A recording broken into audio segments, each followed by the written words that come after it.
Berjumpa lagi kita dalam video pembelajaran berikut ini yang disampaikan oleh Program Studi Akuntansi Fakultas Ekonomi Universitas Negeri Jakarta. Adapun topik yang akan kita bicarakan dalam bagian ini berjudul Etika dalam Sistem Perekonomian.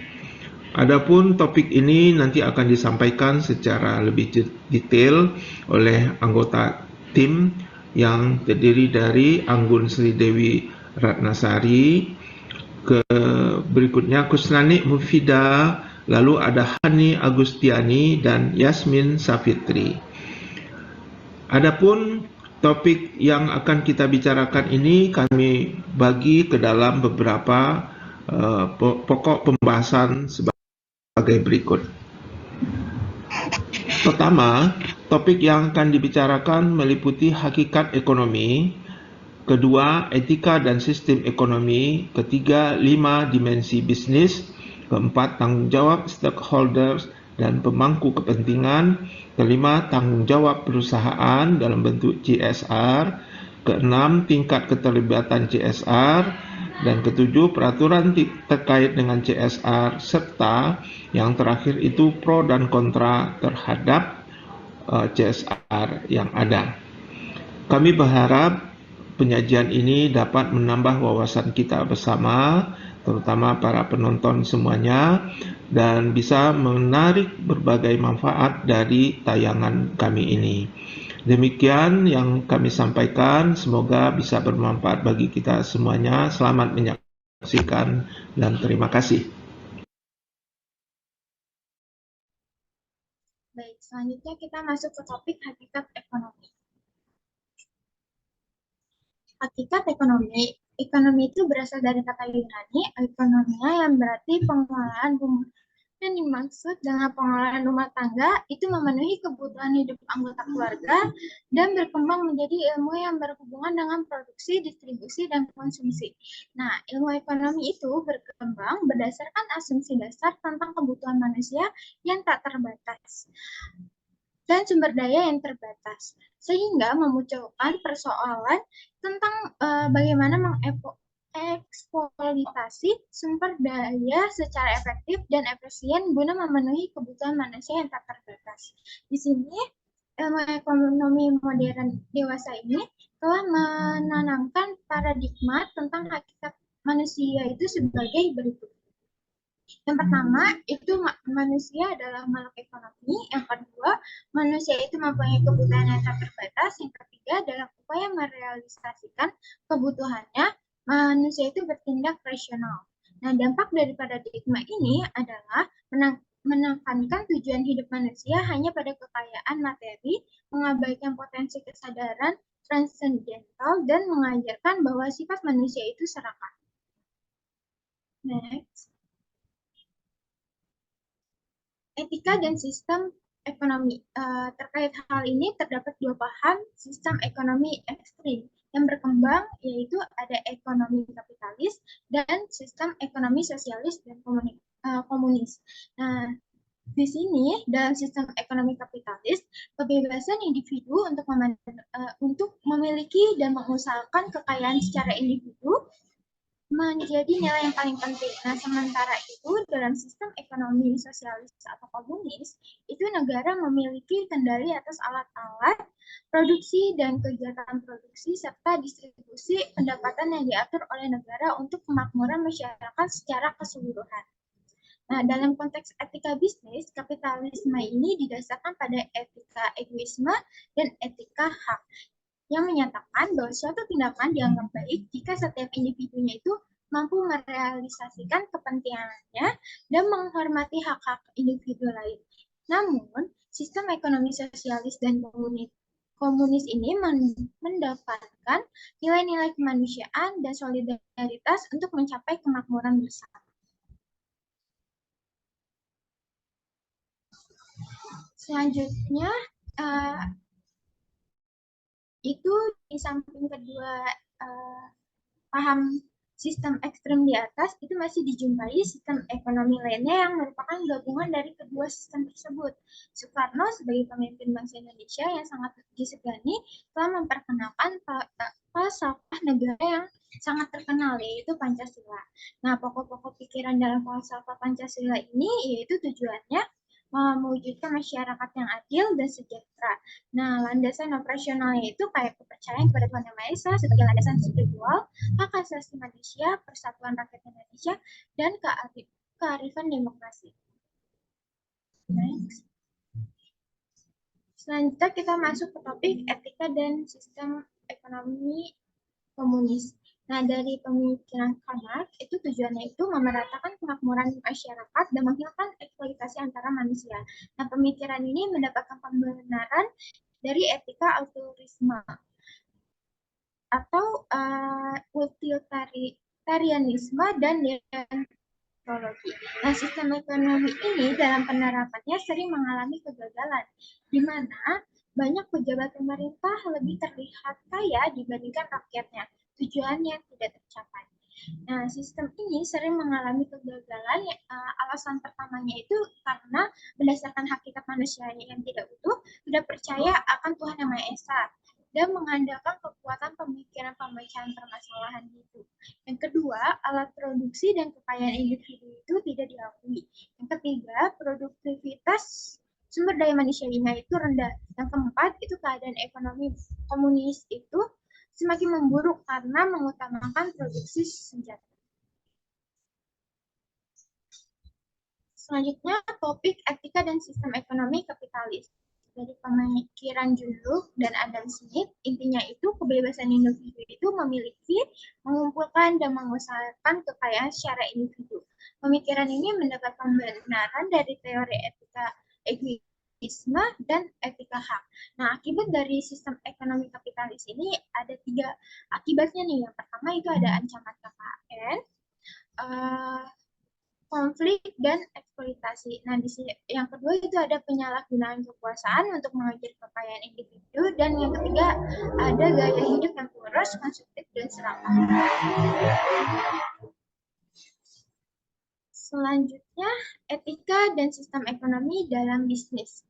Nah, sistem ekonomi Pancasila, etika dalam sistem ekonomi dalam Pancasila. Nah, sistem ekonomi Pancasila ini mencoba memadukan hal positif pada kedua sistem ekstrim, komunis dan kapitalis. Nah, ciri keadilan dan kebersamaan pada sistem ekonomi Pancasila ini diambil dari sistem komunis, ciri hak dan kebebasan individu yang diambil dari sistem kapitalis yang ditambah dengan ciri ketiga, yaitu tidak ada pada kedua sistem tersebut, yaitu kepercayaan pada Tuhan Yang Maha Esa yang memberikan kebebasan rakyatnya itu untuk memeluk agama sesuai dengan keyakinan masing-masing. Nah, secara teoritis, sistem ekonomi Pancasila ini merupakan fondasi yang paling baik dan paling sesuai untuk membangun hakikat manusia yang seutuhnya.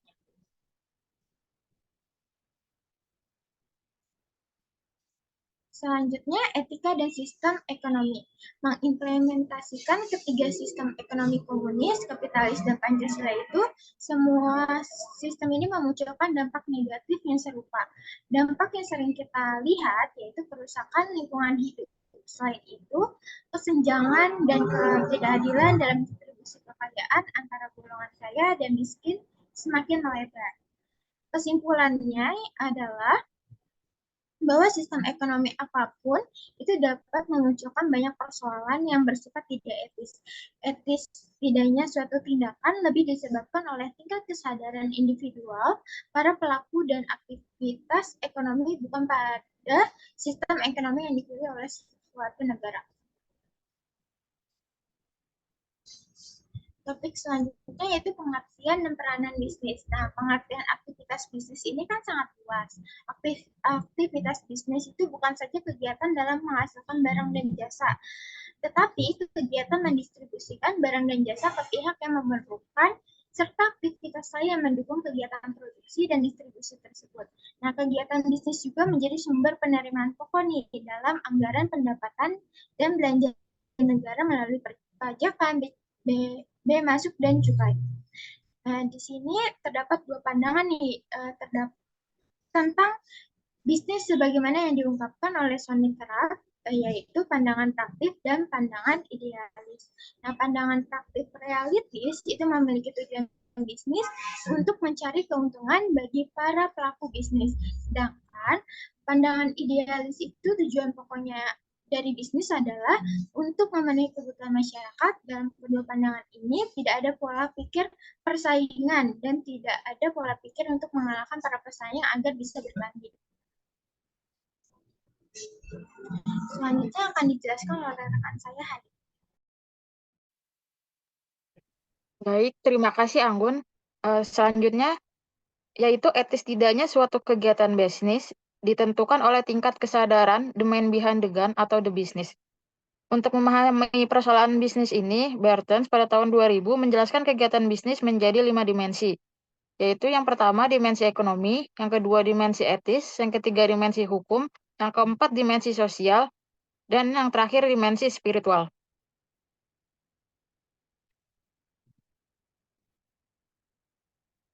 Yang pertama yaitu dimensi ekonomi. Dari sudut pandang ini, bisnis adalah kegiatan produktif dengan tujuan memperoleh keuntungan. Beragam teknik untuk memperoleh keuntungan pada intinya mengajarkan satu cara, yaitu meningkatkan penjualan sampai tingkat maksimum di satu sisi, namun pada saat yang sama dapat menekan harga pokok penjualan dan beban-beban pada tingkat minimum. Yang kedua, ada dimensi etis. Etis tidaknya suatu tindakan bisnis dapat diukur dengan penilaian menggunakan 3 tingkatan kesadaran, yaitu yang pertama kesadaran hewani atau egoisme, yaitu suatu tindakan dianggap etis bila tindakan itu bermanfaat atau menguntungkan, dan suatu tindakan dianggap tidak etis bila merugikan bagi diri individu yang bersangkutan.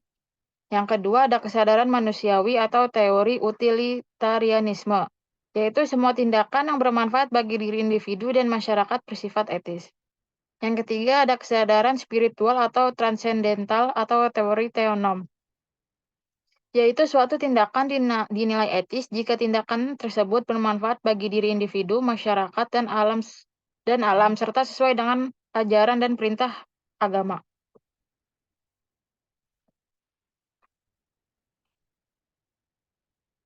Dimensi ketiga ada dimensi hukum, yaitu hukum dan etika mempunyai hubungan yang erat karena keduanya mengatur perilaku manusia. Oleh karena itu, setiap perusahaan bila ingin memperoleh jaminan hidup jangka panjang harus tunduk pada berbagai peraturan hukum dan perundang-undangan yang berlaku, baik di negara tempat perusahaan itu berada maupun di semua negara yang meratifikasi peraturan atau hukum internasional. Selanjutnya ada dimensi sosial. Perusahaan berkembang menjadi suatu sistem terbuka yang berarti di dalam organisasi perusahaan terdapat berbagai elemen, unsur, orang, dan jaringan yang saling terhubung atau interconnected, saling berinteraksi, saling bergantung, dan saling berkepentingan. Oleh karena itu, keberadaan perusahaan diperlukan untuk melayani kebutuhan masyarakat. Bila perusahaan dilihat dari dimensi sosial, sepanjang masyarakat masih memerlukan produk perusahaan, maka perusahaan akan tetap eksis. Yang terakhir ada dimensi spiritual. Kegiatan bisnis dalam dimensi spiritual tumbuh berdasarkan paradigma berikut ini, yaitu yang pertama pengelolaan dan pemangku kepentingan atau stakeholders menyadari bahwa kegiatan bisnis adalah bagian dari ibadah atau God devotion. Yang kedua ada tujuan bisnis adalah untuk memajukan kesejahteraan semua pemangku kepentingan atau masyarakat. Yang ketiga ada dalam menjalankan aktivitas bisnis, pengelola mampu menjamin kelestarian alam. Selanjutnya akan dijelaskan oleh rekan saya, Yasmin. Selanjutnya adalah tanggung jawab stakeholders dan pemangku kepentingan. Menurut Freeman tahun 1984, asumsi utama dari teori stakeholders adalah bahwa efektivitas organisasi diukur dengan kemampuannya untuk memuaskan tidak hanya para pemegang saham, tapi juga para agen yang memiliki saham organisasi. Dari sudut pandang manajemen, dijumpai beberapa paradigma berkaitan dengan peran dan tanggung jawab manajemen dalam mengelola perusahaan.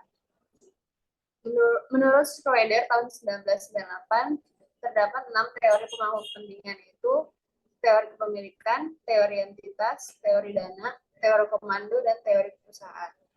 Next.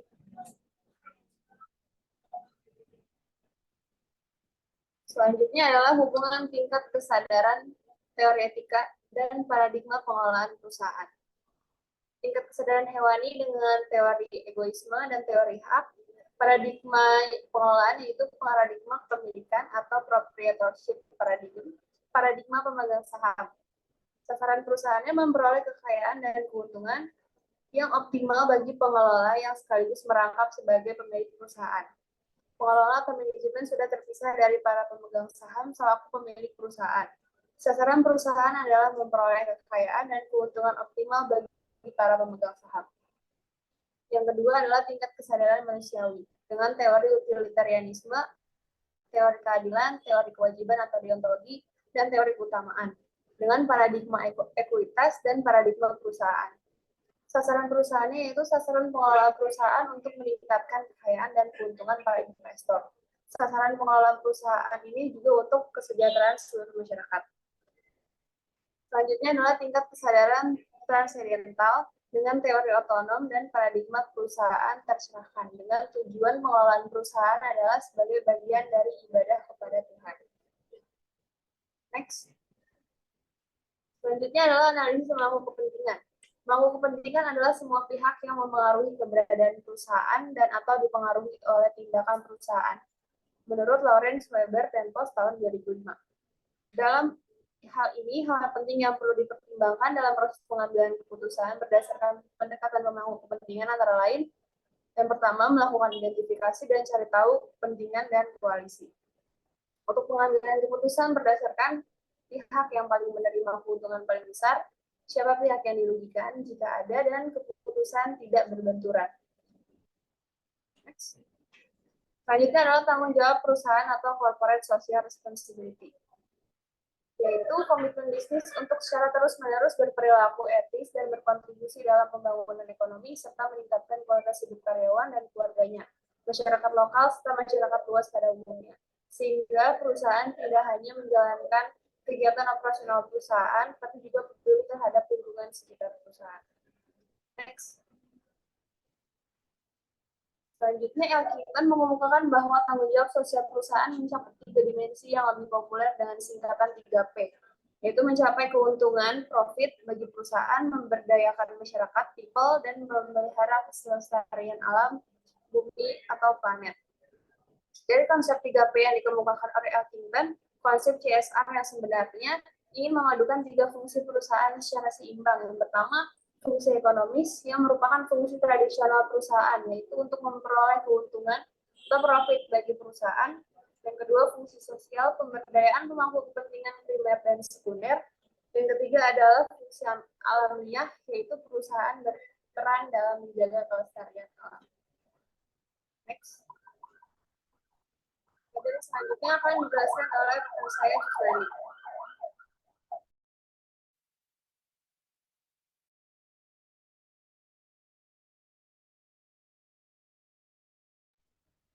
Oke, berikutnya di sini ada tingkat keterlibatan CSR, di mana sebelumnya itu mengenai hubungan tingkat kesadaran, teori etika, dan juga paradigma pengelolaan perusahaan. Nah, sedangkan yang di sini yaitu tingkat keterlibatan CSR. Nah, jadi di sini ada tingkat kesadaran, teori etika, dan juga keterlibatan CSR, di mana ini ada keterangan bahwa tingkatan kesadaran pelaku bisnis dan juga para pemangku kepentingan. Yang pertama itu, catatan pertama yaitu jika melakukan CSR ini atas kesadaran manusiawi atau transendental, maka mereka menganut teori etika utilitarianisme, deontologi, keutamaan, dan juga teonom. Namun, jika merasa keberatan dengan CSR ini, mereka memiliki kesadaran hewani dan menganut teori egoisme. Di sini merupakan bagian ya, jadi bisa lebih mengerti lagi mengenai keterlibatannya seperti apa.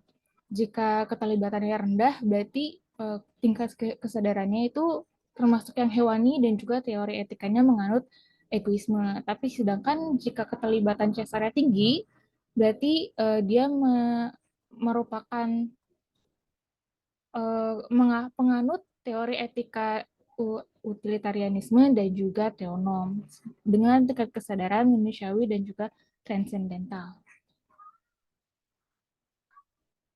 Kemudian di sini ada fondasi prinsip CSR. Di sini ada ciri-ciri, definisi, tipe aktivitas, dan juga contoh.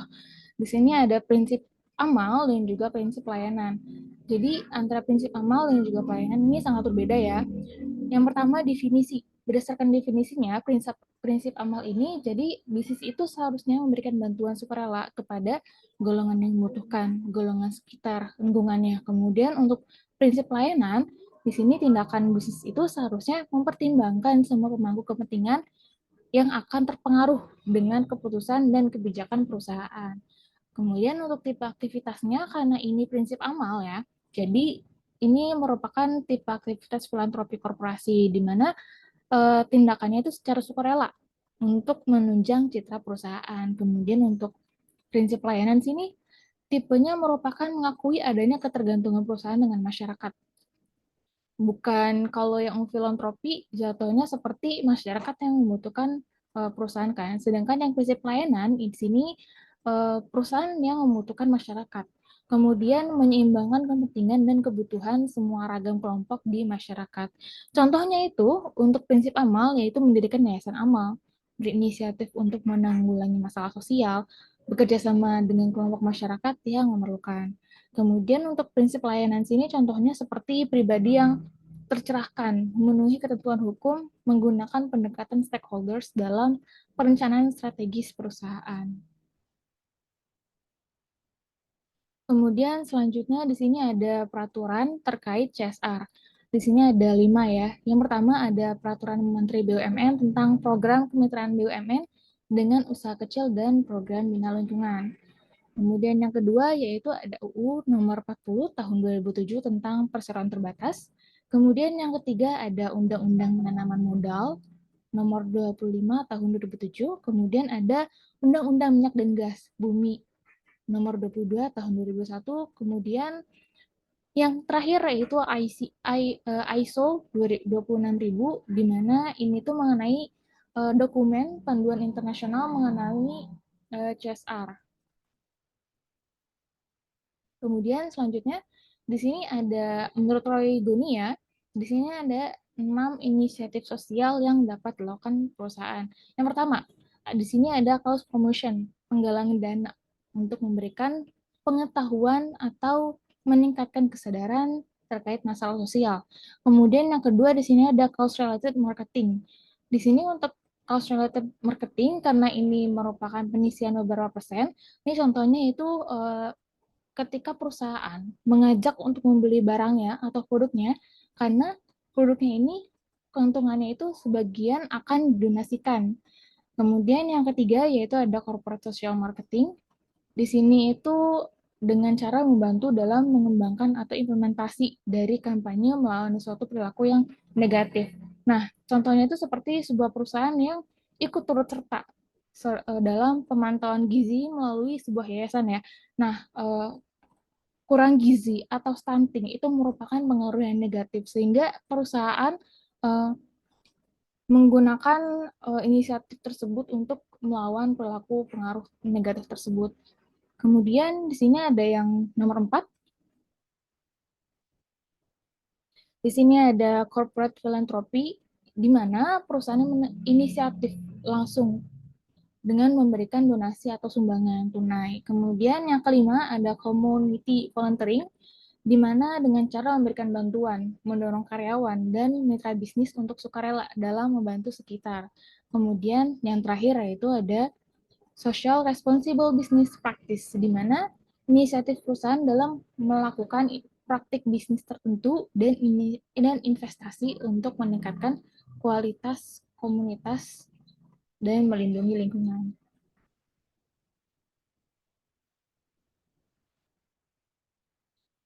Kemudian di sini ada pro kontra terhadap CSR.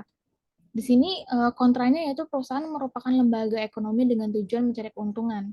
Ketika mencari keuntungan, otomatis perusahaan harus fokus terhadap hal itu sehingga ketika ada yang mencari bukan mencari keuntungan, lanjut ke nomor 2 yaitu perhatian manajemen akan menjadi terpecah belah karena banyaknya tujuan tersebut. Kemudian yang ketiga, biaya CSR akan meningkatkan biaya produk sehingga meningkatkan harga pada produk tersebut. Kemudian yang keempat, tidak semua perusahaan mempunyai tenaga yang terampil dalam menjalankan kegiatan sosial.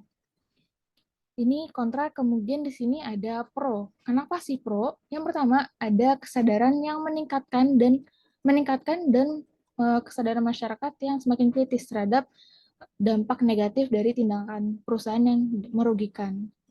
Kemudian yang kedua, sumber daya alam yang semakin terbatas. Kemudian yang ketiga, agar lebih adil dalam memikul tanggung jawab terhadap seluruh stakeholder. Kemudian yang keempat ada agar lingkungan sosial lebih baik. Kemudian yang kelima menciptakan keuntungan jangka panjang. Kemudian di sini yang terakhir ada daftar pustaka. Berikut merupakan daftar pustaka yang kami gunakan untuk materi sebelumnya. Ya, itu saja yang dapat kami sampaikan ya. Kurang lebihnya mohon maaf. Wassalamualaikum warahmatullahi wabarakatuh.